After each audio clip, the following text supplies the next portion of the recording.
Hey everybody, Dave here again, and we got this beautiful brand new 350 I've been building for Bo's truck, and we got a box in the mail today. So I think I'd do an unboxing here of this cam kit that I got. So let's open this box up and see what's inside. Might as well do it.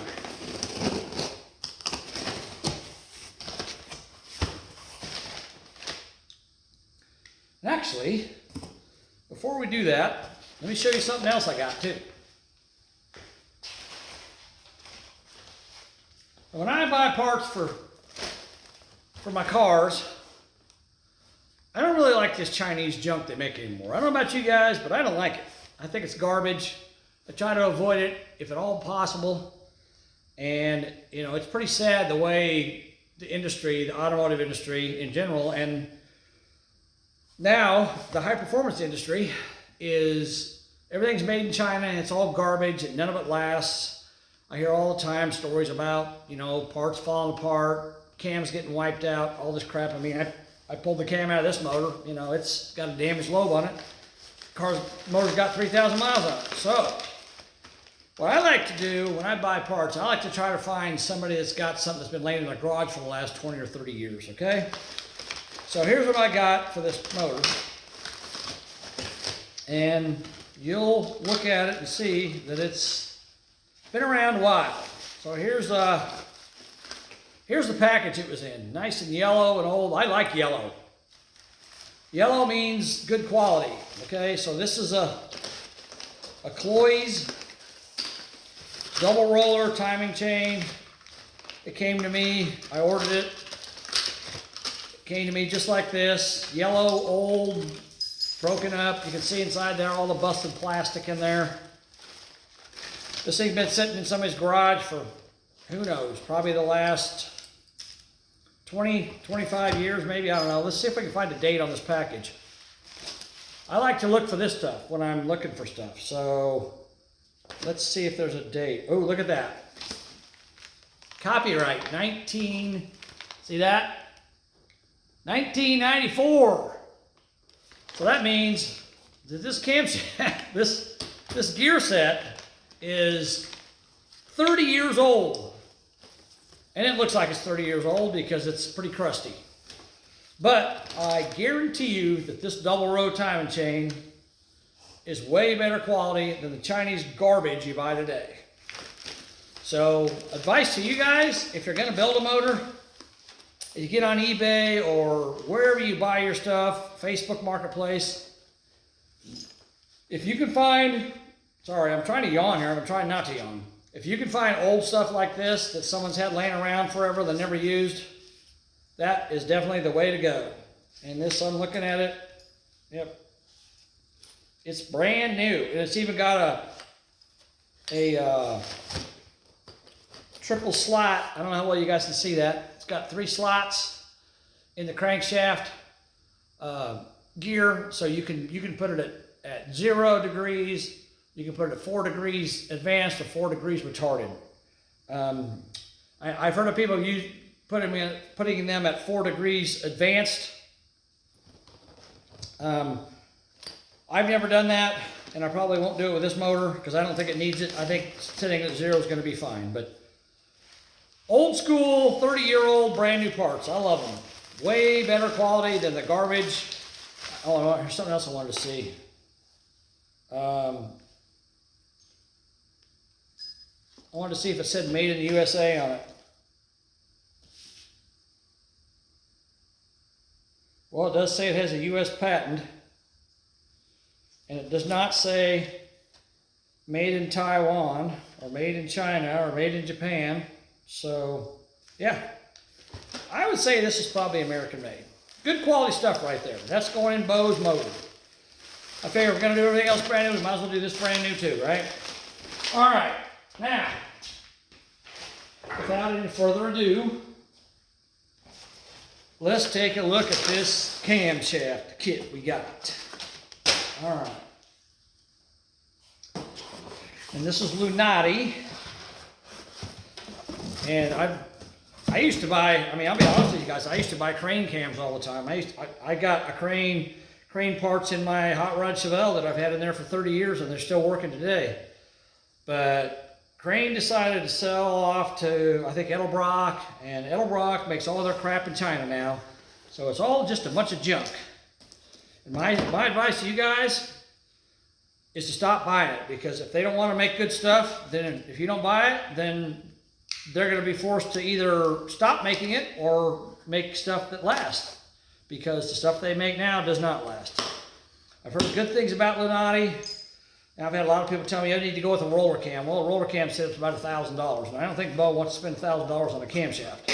So I've heard good things about Lunati. I think this is going to be fine. But let's open it up and see what all we have in this kit. All right. I hope. Well, I'm not even going to say anything. I'm just going to look and see. Trying to get this box done. There we go. Okay. So right here up front, we got a complete set of Lunati lifters. Let's open them up, take a look at them. There we go. Lunati, if you guys see this, maybe you should sponsor me. Give me some good deals on some parts. Now, I always thought that lifters should have, well, I think they got a little bit of a slope to them. But anyhow, so here's a full set of supposedly high quality hydraulic lifters. They look good to me, they look nice.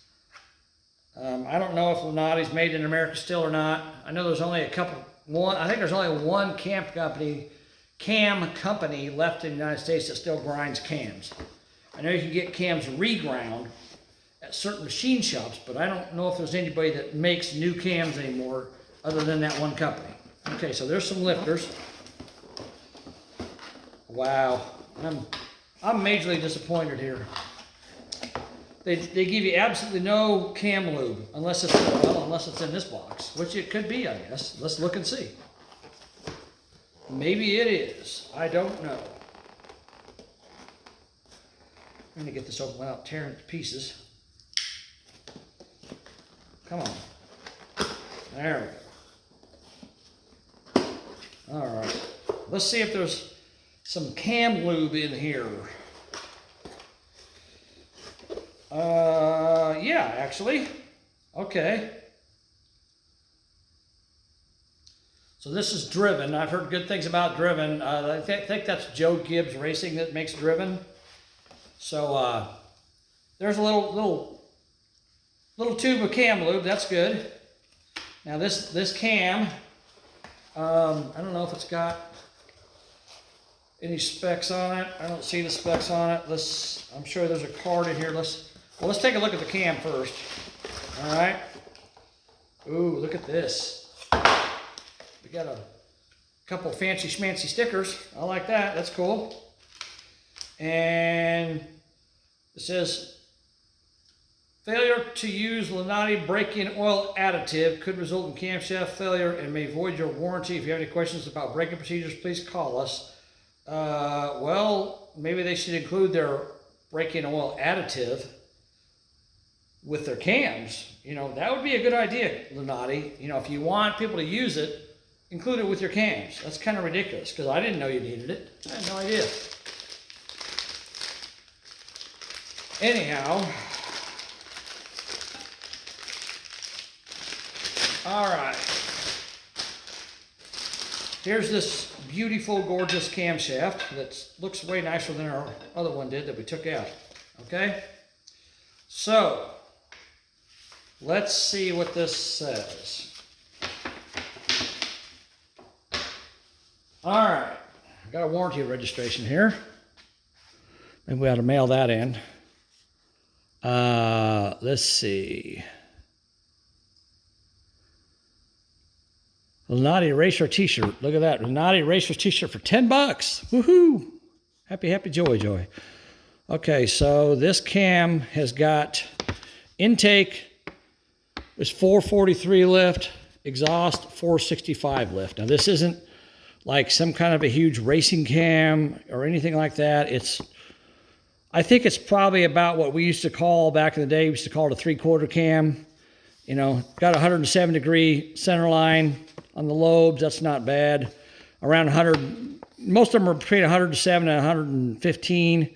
I think 110 is kind of optimal, but of course, everybody grinds their cams differently.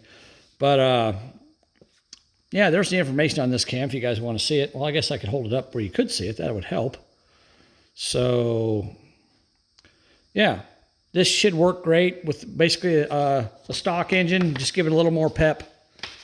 And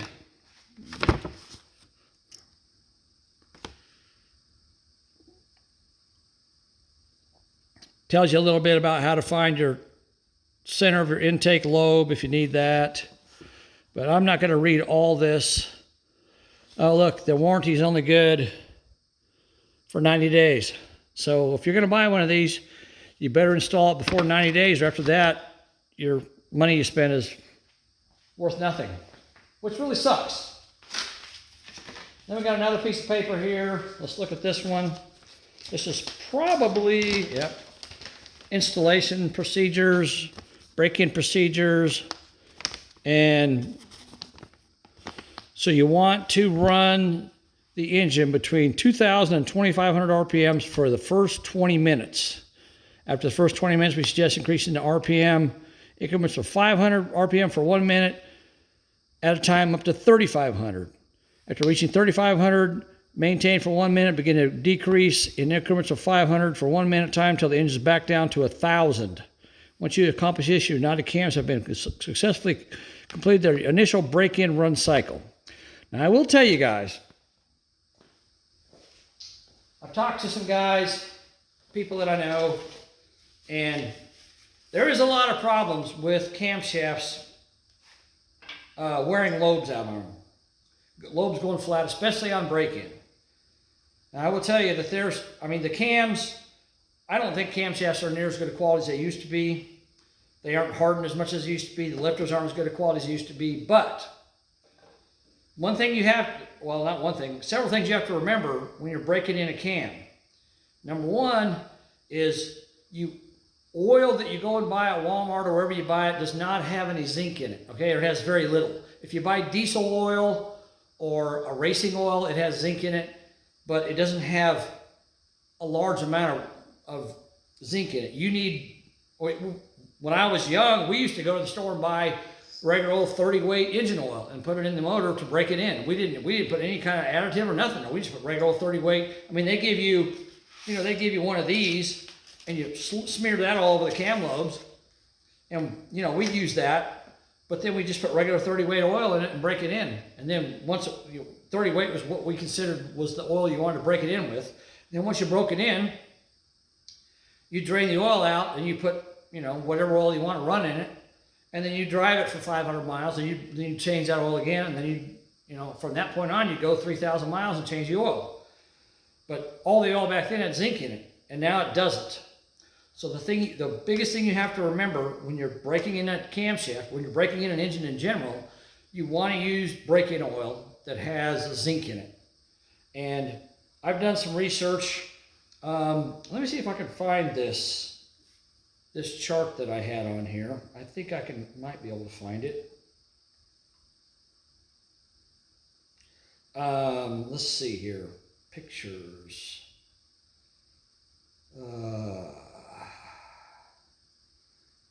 Where did I have that at? Oh, here it is. Well, no, wait a minute. Where is that it? No, that's not it. Hold on a second. Well, hold on. Trying to remember.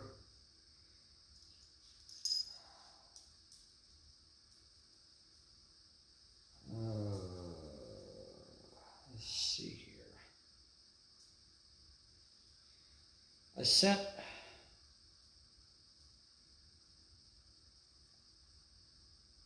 I sent an email to myself because I found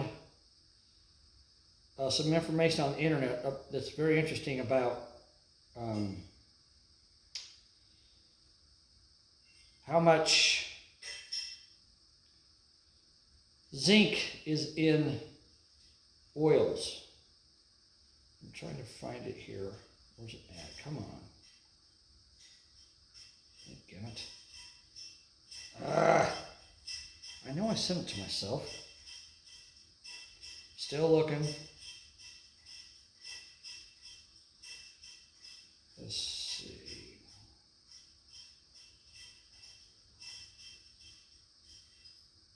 Come on, where's it at?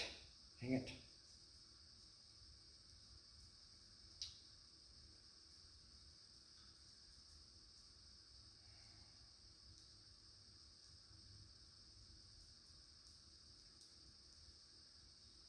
Crap, I wish I would have thought about this before.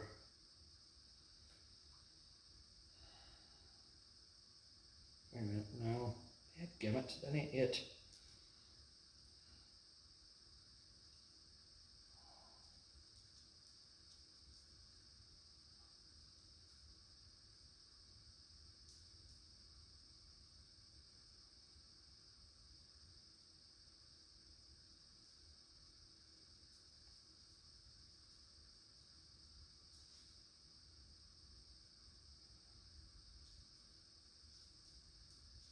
Well, I don't understand this because I sent it to myself. I'm still looking, hold on. I don't know why it's so hard to find.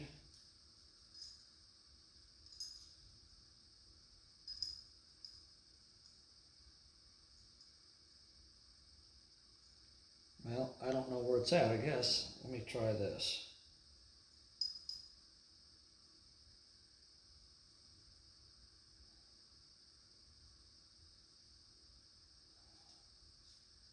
Wait a minute. I think this is it. Oh yeah, this is it. Okay. So let me show this to you guys. Sorry, it took me a minute to find it. All right. Let me show this to you guys. So this is on Speedway's website, and it says ZDDP, which is zinc, content chart, high zinc oil list brand breakdown. What engine oils are high in zinc, okay? So I'm not gonna read this whole thing, but if you wanna pause the video, you can pause it and read through this stuff, or you can just look it up yourself if you want. There you go. Okay, and then down here it says high zinc oil list. Okay, so I'm gonna click on that. Okay, it says download. I already downloaded it. I don't know why. Let's open it up. All right, now, if we look at this list, so over here is the brand, okay? So this brand, here's all the brands. And I can tell you, I use Valvoline VR1 down here at the bottom. I use Valvoline VR1 in my Chevelle, but I use straight 60 weight racing oil in it. And I use Valvoline VR1 2050 in some of my other vehicles. So if we go over here, this tells you your zinc and your phosphorus content. Now, if you look down through here, the ppm means parts per million. So you scroll down here, there's one that's 2600, 3130, and 3630. Scroll on down, and the highest one is this 3630 right here. And that is Lucas engine. See if we can open that up. Let's see if we can do that. There we go. Lucas engine braking oil, okay? You can buy a gallon of that. It's 8, and see, it's 30 weight, just like I told you guys, 30 weight oil. See that?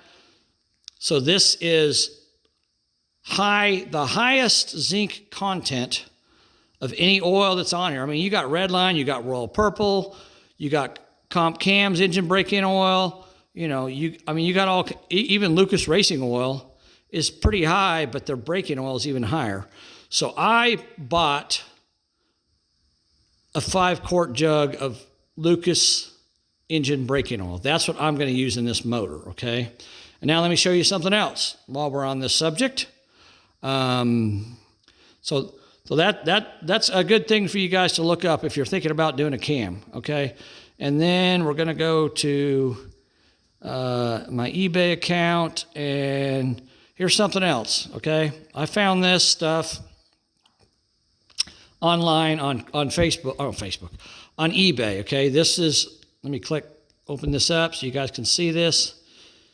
CFAS Lube It Up Extreme Moly Zinc Engine Camshaft Lube. Okay, and they actually have a phone number there.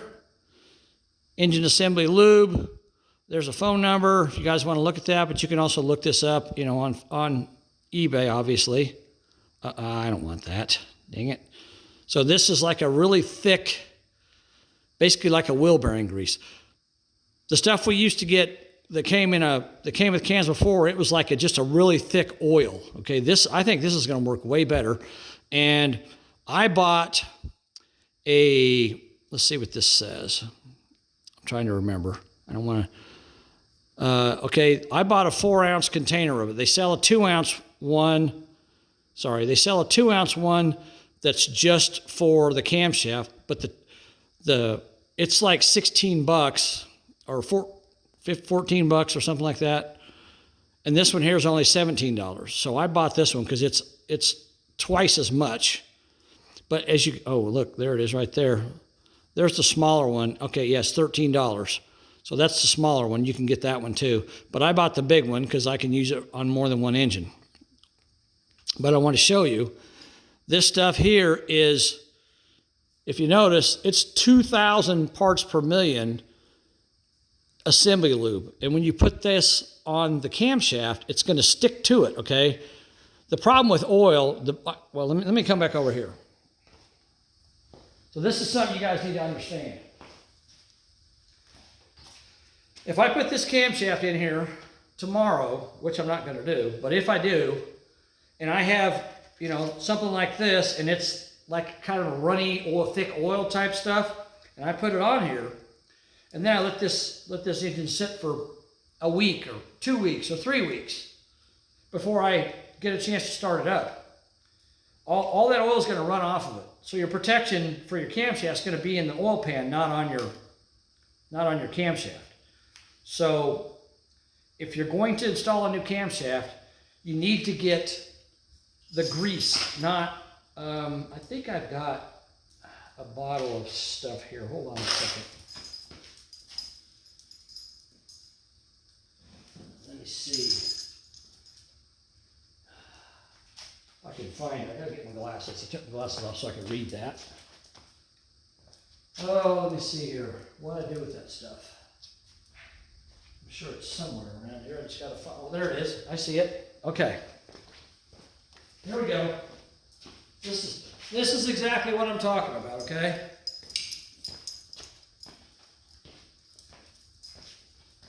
So this stuff here, Permatex Ultra Slick. Okay, this stuff here is, well, that didn't work. Let me show you what this stuff looks like. This is kind of like what you used to get when you got a camshaft a while back. So it's like, let me get my finger in there. See that? It's like a really thick, gooey oil. See that? How thick it is? It's a really thick oil, okay? And it works fine if you're going to put this in. If you're going to put this on your camshaft, put your camshaft in your motor, put it together, and start it, you know, today or tomorrow. This will work okay. I don't know how much zinc it has in it, but it says you can use it on camshaft and lifters, and it's good for initial startup. So I'm assuming it probably does have some zinc in it. But one thing you could do, if you had some of this, you could pour it in the oil pan and start the engine up with this in the oil, and it would just give you extra protection. And I may do that. I don't know. Another thing I bought some EP Moly wheel bearing grease, and I was going to slather a bunch of that on this camshaft too, just to give it more protection. But since I found that grease on eBay that has 2,000 parts per million of zinc in it, plus I'm getting braking oil that's got over 3,600 parts per million of zinc in it, And I'm going to use this Joe Gibbs Racing, which I'm assuming this is probably what they want you to use that doesn't void your warranty. So I'll put this on there first, and I'll follow it up with the stuff I got off eBay, and then I'll put zinc oil in the pan. Okay. Here's another thing. Waiting too long to start the engine once you get it lubricated. Okay, that's a bad idea. If you're going to put a cam in a motor, you know, unless you use heavy grease like this, you need to start it within, you know, 24 to 48 hours of putting the cam in. Especially if you're going to use something like this on it. Okay. Another thing you need to use, obviously, you need to use oil with a lot of zinc in it. You can't just go to Walmart and buy, you know, Valvoline 1040 oil or even straight 30 weight oil and put in there and start your engine up, because it's not going to protect it. Another problem people have is the motor won't start. Okay, if you're cranking on the motor and you're trying to get it to start and it won't start, all that stuff's coming off the camshaft. Okay, so you need, before you even try to fire the motor up, you need to make sure you've got everything set on it. So when you hit the key, unlike my Vega, which I've gotten a lot of criticism over, my methanol Vega, which I didn't know what I was doing, I admit that, but you need to try to get it to where it'll start within, you know, just a few revolutions of you cranking it. And I'm going to try to do that with this engine. I'm trying to have everything set up, everything right, timing, carburetor, everything set up. So I know it's good to go before I hit the key to try to crank it over. And that way, hopefully it'll start immediately. As soon as it starts, you need to have your radiator. Don't put antifreeze in it. Just put straight water in it, okay? Just put straight water in it. And once the car starts, you need to get it immediately up to 2,500 RPMs, okay? What I do with it is a lot of times I will turn up the idle speed on the carburetor before I even try to start it. That way it's already revving. As soon as it starts, it's revving up to higher RPMs. And then I'll just turn it with a screwdriver, and I'm pretty good, because I've done this enough, I'm pretty good at listening to be able to tell what RPMs I'm running. But I think this truck's going to have a tack in it, which is going to help a lot. If you got a tack, then make sure it's running at 2,500 RPMs, just like the instructions tell you. And leave it there for 20 minutes. Now, here's the other thing. So your car's sitting here running, right? It's sitting outside my garage. It's running 2,500 RPMs for 20 minutes. What problems do I got to look for? Well, the number one problem you got to look for is overheating issues, okay? So you need to have a fan that can blow a lot of air onto your radiator, okay? Because when you're idling, when you're turning at 2,500 RPMs and your car's not moving, you know, usually if you're turning 2,500 RPMs, you're going 70 miles an hour down the highway. You got plenty of airflow through your radiator. When you're sitting not moving and your motor's turning 2,500 RPMs, then you don't have any airflow through the radiator. You don't have enough airflow through it. All you got is what the fan's pulling through, which probably isn't enough. You need to get a big, not like a little box fan you use in your bedroom at night, okay? You need to get a big, high volume industrial fan and stick it right in front of your radiator, okay? The other thing you need to do, you need to watch your oil pressure and you need to watch your temperature. And besides the fan sitting there, you also need to have a garden hose sitting there with a spray nozzle on it, okay? And if the engine's getting warm and the air flowing through it from the fan isn't providing enough cooling for it, then take your garden hose and don't spray it on the engine. Spray it into the radiator itself, okay? Through the grill into the radiator. That way, as the water flows through the radiator, you're spraying cold water on the outside. It's helping cooling down the water inside. It'll help keep the engine cool enough that it's not going to overheat on you. A lot of people have problems. The car will overheat. They'll shut it off because it's overheating, and they don't have a choice. You got to realize this engine's brand new. It's got a lot of tight clearances and tolerances in it when it's brand new. There's way more friction in this motor now than there ever will be in its entire life. So there's going to be more heat buildup in here. So you need to have a fan, you need to have a garden hose ready, and if it starts getting hot on you and the fan's not cutting it, start spraying water into the radiator from the outside through the grill. So just spray water in there, and you need to probably have somebody else helping you. Have them keep an eye on the oil pressure, the temperature, the RPMs inside the car, and make sure it's running. And then while all this is going on, you also need to keep an eye out for any leaks, oil leaks, water leaks, anything that's causing problems. But you want to try to make sure that you can run the engine for 20 minutes without shutting it off. Because if you shut it off and it overheats and then you restart it again, you know, who knows what's going to happen. It may screw up. So you need to try to keep it running for 20 minutes. One more thing you need to do that I can think of. There might be more. If there is more, please add to it. You know, comment below. You need to get what's called a pre-oiler, okay? A pre-oiler is, and you can make one yourself. You can take an old distributor, and where it sits on the block, it's got a flange that sits on not the block, but the intake manifold. It sits on the intake manifold, or it might sit in the block in some cars, I don't know. But anyhow, it sits there. You take an old one that's no good, and you pull the shaft out of the middle of it that drives the oil pump, okay? And then you cut off right above that flange where it sits on the intake manifold. You cut that off, okay? And once you cut that off, then you take that shaft and you grind down the end of it enough to fit inside of a drill, okay? And then you stick that cut off distributor into your block, and you stick that oil pump drive shaft down through there into the oil pump, and you get a drill, electric drill, and you stick a drill on there before you ever, and this is before you ever even want to start the motor. Well, obviously you're not going to start it because it doesn't have a distributor in it. You're using this oil pump drive in place of the distributor.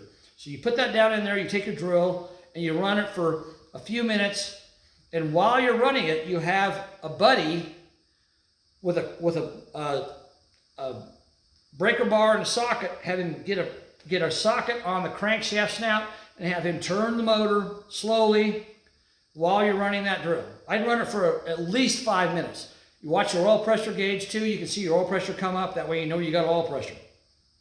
If you do that ahead of time, what it does, it pre-oils everything, okay? It gets oil to all your bearings. It gets oil to your lifters, gets oil to your camshaft, gets oil to all your rocker arms.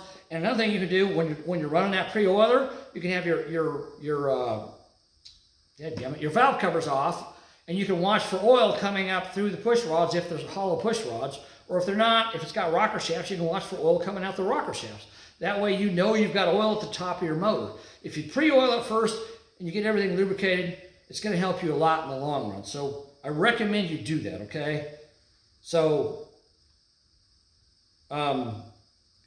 if you're going to use something like this, first of all, use a high zinc oil.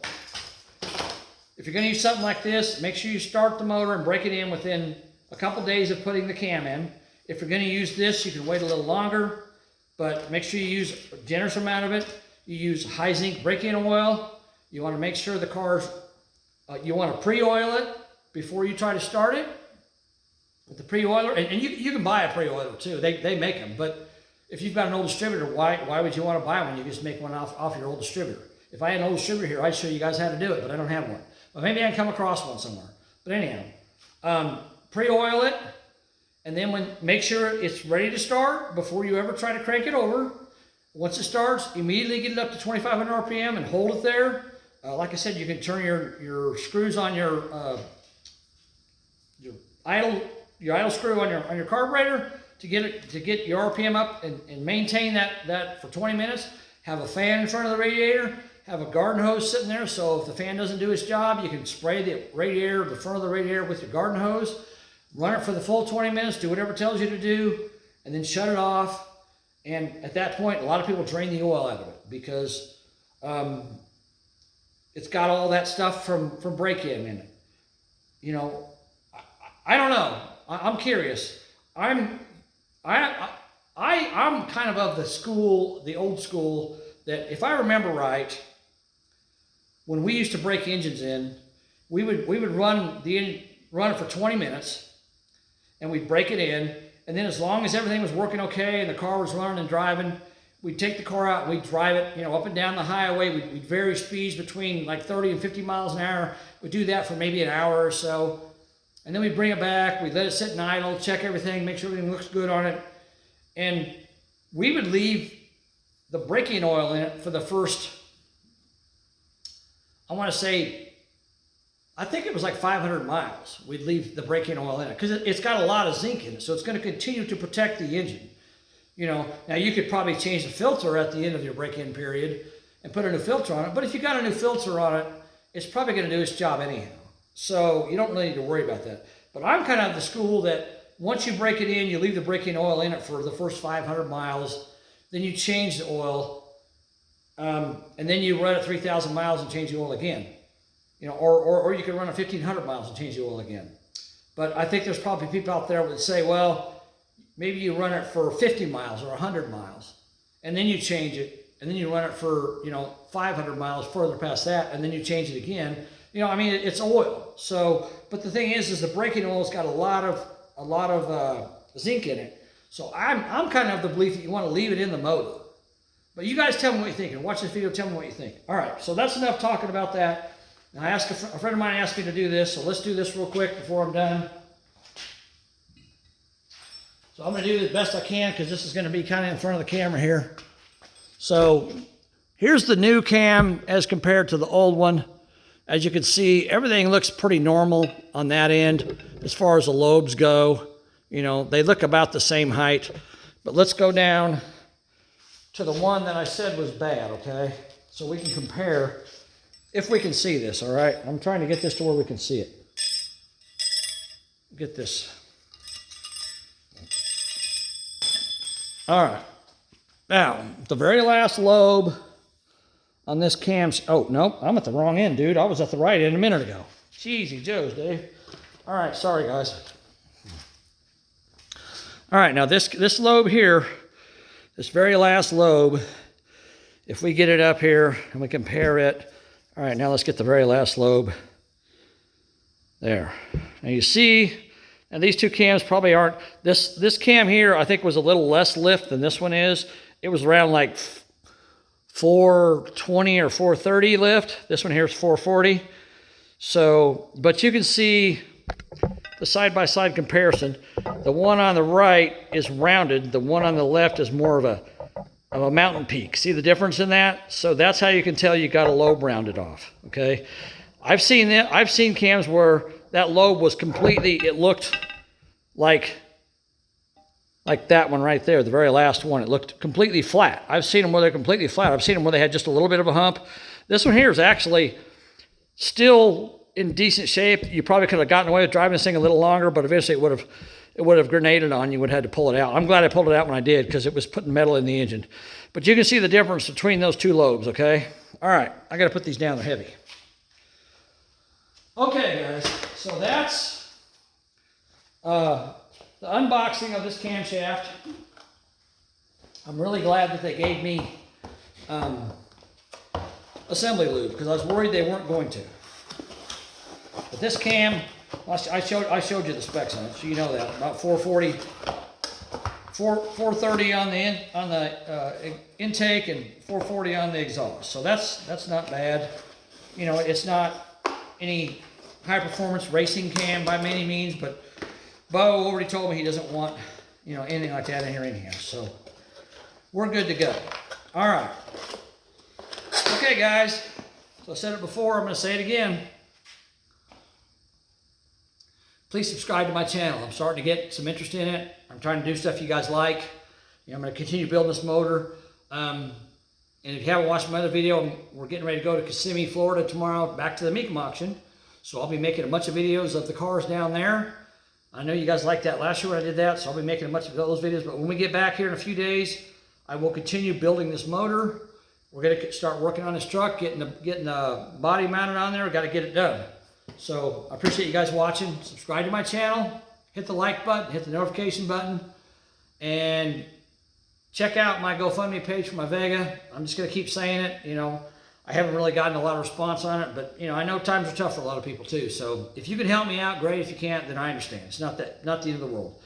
But I appreciate you guys watching. And I hope you enjoyed this little cam unboxing segment.